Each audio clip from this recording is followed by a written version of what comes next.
Assalamualaikum warahmatullahi wabarakatuh. Saya Alma Firohuntua dari kelas Akuntansi semester 4. Di video kali ini saya akan menjelaskan tentang capital asset pricing model dan model indeks tunggal.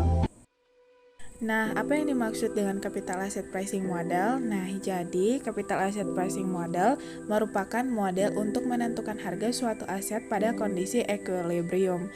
Tujuannya untuk menentukan minimum required return dari investasi yang berisiko.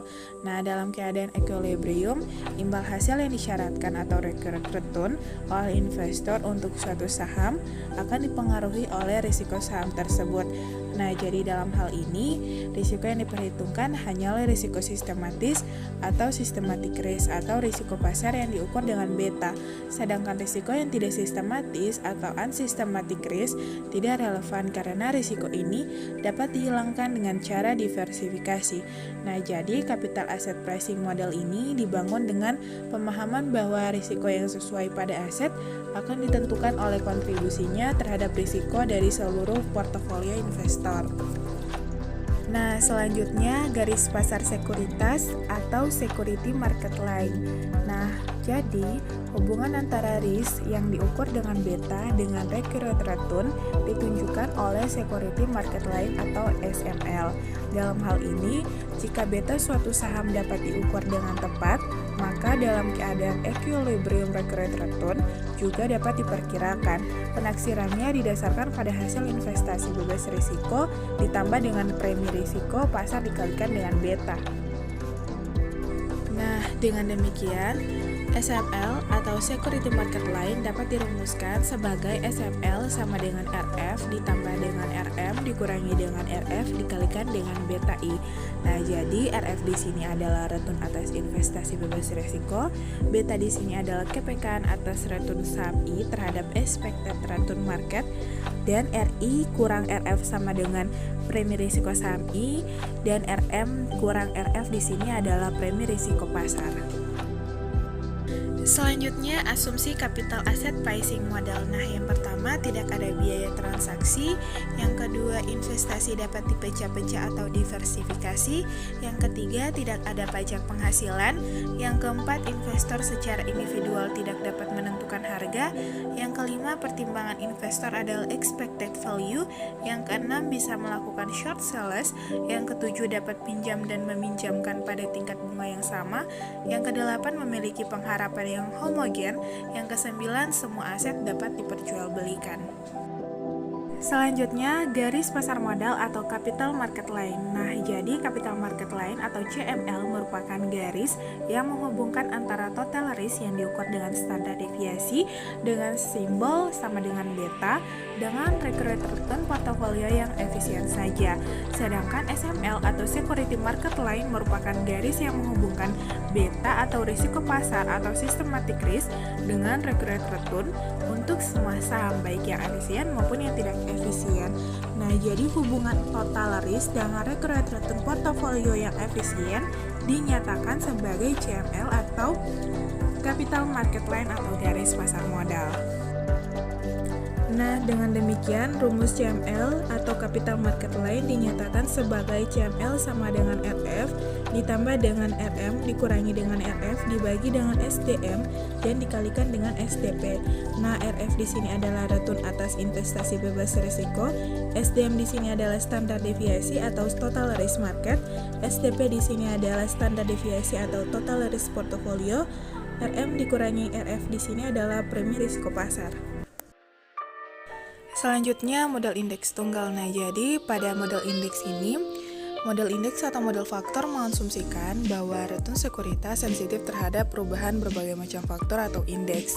Nah, jadi sebagai proses penghitungan return, suatu model indeks berusaha untuk mencakup kekuatan ekonomi utama yang secara sistematis dapat menggerakkan harga semua sekuritas. Secara implisit, dalam konstruksi model indeks terdapat asumsi bahwa return antara dua sekuritas atau lebih akan berkorelasi, yaitu akan bergerak bersama dan mempunyai reaksi yang sama terhadap satu atau lebih faktor yang dimasukkan dalam model. Nah, jadi setiap aspek yang direturn oleh sekuritas yang tidak dapat dijelaskan oleh model tersebut diasumsikan unik atau khusus terhadap sekuritas tersebut.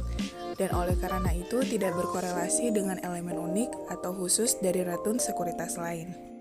Jadi, model indeks tunggal atau single index model mengasumsikan bahwa return antara dua sekuritas atau lebih akan berkorelasi, yaitu akan bergerak bersama dan mempunyai reaksi yang sama terhadap satu faktor atau indeks tunggal yang dimasukkan dalam model.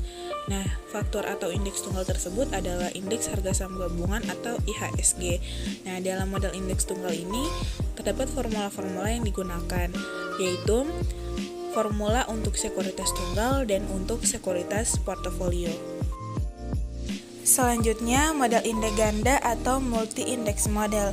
Nah, telah dijelaskan sebelumnya bahwa model indeks tunggal atau model satu faktor mengasumsikan bahwa return antara dua sekuritas atau lebih akan berkorelasi, yaitu akan bergerak bersama dan mempunyai reaksi yang sama terhadap satu faktor atau indeks tunggal yang dimasukkan dalam model, yaitu indeks harga saham gabungan atau IHSG.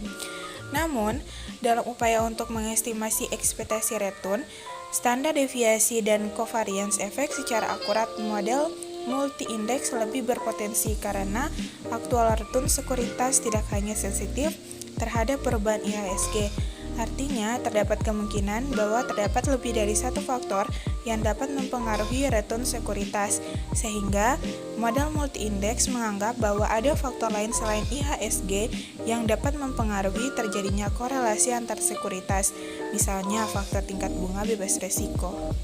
Selanjutnya, dalam bentuk persamaan, model multi-indeks untuk sekuritas individual secara umum dapat dituliskan sebagai berikut. Nah, dari model tersebut sebenarnya merupakan model regresi linier berganda karena di mana rate of return sekuritas I akan dipengaruhi oleh banyak variabel bebas, yaitu F1 sampai Fn. Tingkat keuntungan sekuritas I yang tidak dapat dijelaskan oleh variabel-variabel bebas tersebut dinyatakan dengan AI dan EI. Dalam hal ini, AI merupakan rata dari rate of return yang tidak dipengaruhi oleh variabel bebas dalam model, sedangkan EI merupakan residual return dari unit return yang bersifat acak dan diasumsikan rata-ratanya bernilai 0. Itulah penjelasan materi terkait capital asset pricing model dan model indeks tunggal.